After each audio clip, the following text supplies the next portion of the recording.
Friends, welcome back to YouTube channel enjoy science. I am Anshika. आज हम study करने वाले हैं क्लास 10th के लाइफ प्रोसेसेस चैप्टर में ह्यूमन रेस्पिरेटरी सिस्टम। इस वीडियो को कंप्लीट देखने के बाद आपको इस चैप्टर के हर एक कंसेप्ट क्रिस्टल एंड क्लियर होने वाला है।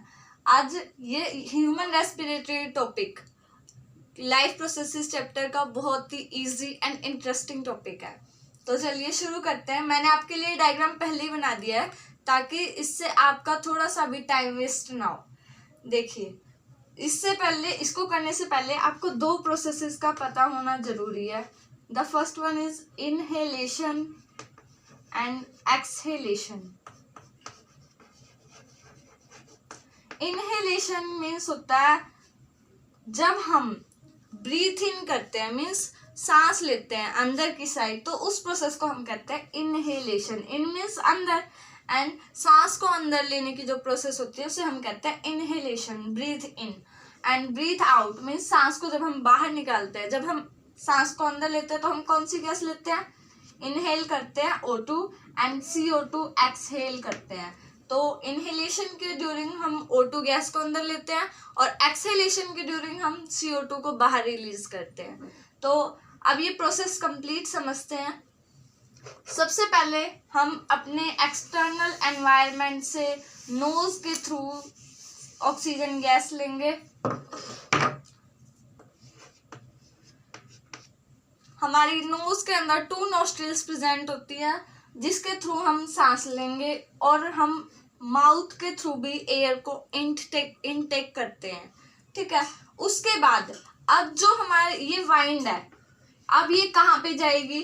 नेक्स्ट जो पैसेज होगा इसका वो होगा फेरिंग्स। फेरिंग्स क्या होता है? Pharynx is the common passage for air and food transfer. जो एयर एंड फूड हम लेते हैं, हम फूड को माउथ के थ्रू लेते हैं एंड एयर को नोज के थ्रू। तो एक कॉमन पैसेज होता है जहाँ पे ये दोनों एक ही जगह पे प्रेजेंट होते हैं, तो उस पैसेज को हम कहते हैं फेरिंग्स। ओके, आगे ये दोनों अलग अलग पाइप में डिवाइड हो जाते हैं। वाइंड पाइप में जिसे हम ट्रैकिया कहते हैं, एंड फूड पाइप में जिसे हम इसोफेगस कहते हैं, जिसे हमने ह्यूमन डाइजेस्टिव सिस्टम में स्टडी कर भी लिया है।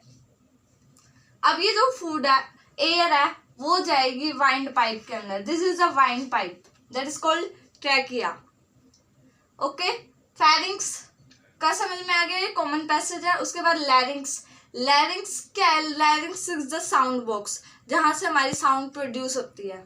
उसके बाद ट्रैकिया, ये पूरी कंप्लीट पाइप वाइंड पाइप है जिसे हम ट्रैकिया कहते हैं। ट्रैकिया के अंदर कुछ कार्टिलेजिनस रिंग्स प्रेजेंट होती हैं जो कुछ इस तरह से होती है, इस तरह से। ये कंप्लीट क्लोज नहीं होती। ये क्या करती है? इनकी फंक्शनिंग होती है इस तरह से। ये वाइंड पाइप को कोलैप्स नहीं होने देती। कोलैप्स होने से प्रिवेंट कौन करता है? That is the rings of cartilage. ठीक है, इसका नेम याद रखिएगा। ये यहाँ पे रिंग्स ऑफ कार्टिलेज ट्रैकिया के अंदर प्रेजेंट होती है। ये हमारी ट्रैकिया को कोलैप्स नहीं होने देती। उसके बाद जो एयर है वो ट्रांसफर होगी। अब तक उसने ये पैसेज, ये ट्रैक कवर कर लिया है। उसके बाद जो एयर है वो आगे लंग्स के अंदर जाएगी। Here are the 2 lungs present in human body.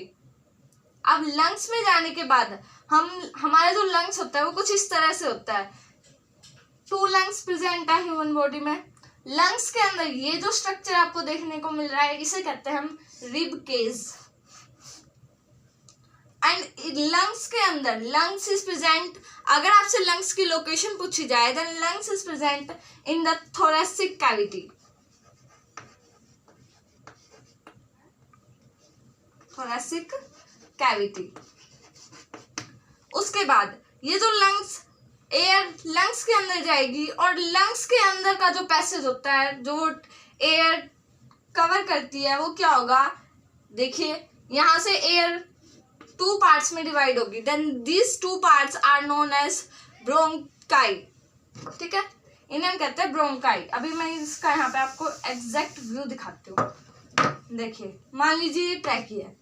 ठीक है, तो ट्रैकिया 2 पार्ट्स में डिवाइड हुई। Then these parts are known as bronchi. और अब क्या होगा, ये दो पार्ट्स आगे भी डिवाइड होंगे इस तरह से, ये एक लंग्स है, ये दूसरा लंग है, ठीक है। और फिर ये ब्रोंकाई आगे भी डिवाइड होंगी, सब डिवाइडेड होंगी, जिसे हम कहते हैं ब्रोंक्यूल्स। देखिए ये आगे सब डिवाइडेड है and this part is called bronchioles. अब ब्रोंक्यूल से आगे ट्रांसफर होगा एल्वुलाई में। ये क्वेश्चन पूछा जाता है कि site of exchange of gases क्या होती है, तो याद रखिएगा alveoli is the site of exchange of gases.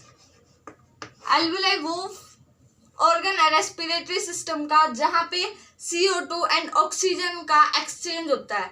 Oxygen अंदर गई है, अब CO2 एक्सहेल होगी, मतलब बॉडी से बाहर आएगी।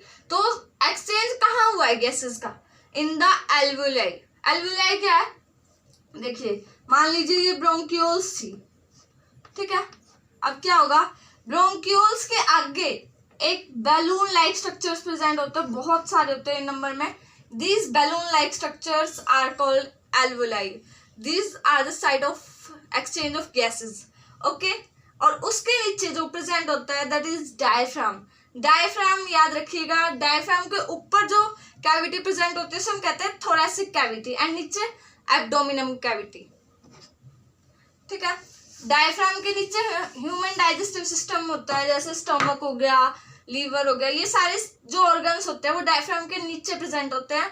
और डायफ्राम के ऊपर ह्यूमन रेस्पिरेटरी सिस्टम के जो ऑर्गन्स होते हैं वो ऊपर प्रेजेंट होते हैं, ठीक है। जैसे लंग्स हो गए एंड ट्रैकिया होगी।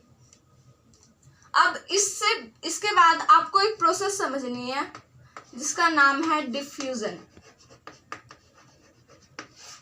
देखिए डिफ्यूजन को आपने पिछली क्लासेस में भी पढ़ा होगा। डिफ्यूजन होता है किसी गैस का हाई कंसंट्रेशन से लो कंसंट्रेशन में मूव करना, high concentration to low concentration. अभी मैं आपको इसका एग्जांपल समझाती हूँ, एग्जांपल के थ्रू आपको बिल्कुल क्रिस्टल एंड क्लियर हो जाएगा। देखिए मान लीजिए मेरे पास एक कोई भी वेसल है, ठीक है। मैंने कोई भी कंटेनर लिया, उसके अंदर मैंने वाटर डाला। अब क्या होगा, वाटर के अंदर मैंने इंक डाल दी, ठीक है, एक सिंगल ड्रॉप ऑफ इंक डाल दी। अब क्या होगा, ये इंक ब्लू इंक डाल दी मान लीजिए मैंने, ये इंक अब पूरे पानी के अंदर फैलेगी, ठीक है। ये क्या है, पहले इसकी कंसंट्रेशन यहाँ पे ज्यादा थी, ये क्या हुआ ज्यादा से कम कंसंट्रेशन, यहाँ पे इंक प्रेजेंट नहीं है तो ये अपनी कम कंसंट्रेशन की तरफ फैली। इस प्रोसेस को हम कहते हैं डिफ्यूजन।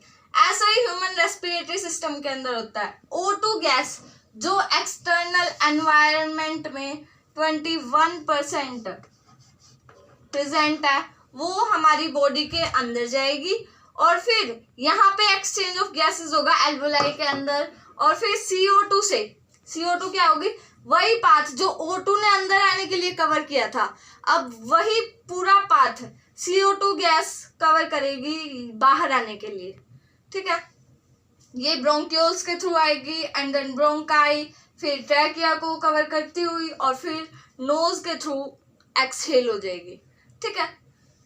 तो CO2 की कंसंट्रेशन क्या है, बॉडी के अंदर ज्यादा है क्योंकि एक्सचेंज ऑफ गैसेस हुआ है। जबकि अगर एक्सटर्नल एनवायरनमेंट में पूछा जाए तो CO2 कितने परसेंट प्रेजेंट है, इट इज 0.03%। ओके, तो ये था हमारा human respiratory system. I think आपको सब कुछ क्लियर हो चुका होगा। आज हम सिर्फ इतना ही करने वाले हैं। Thank you.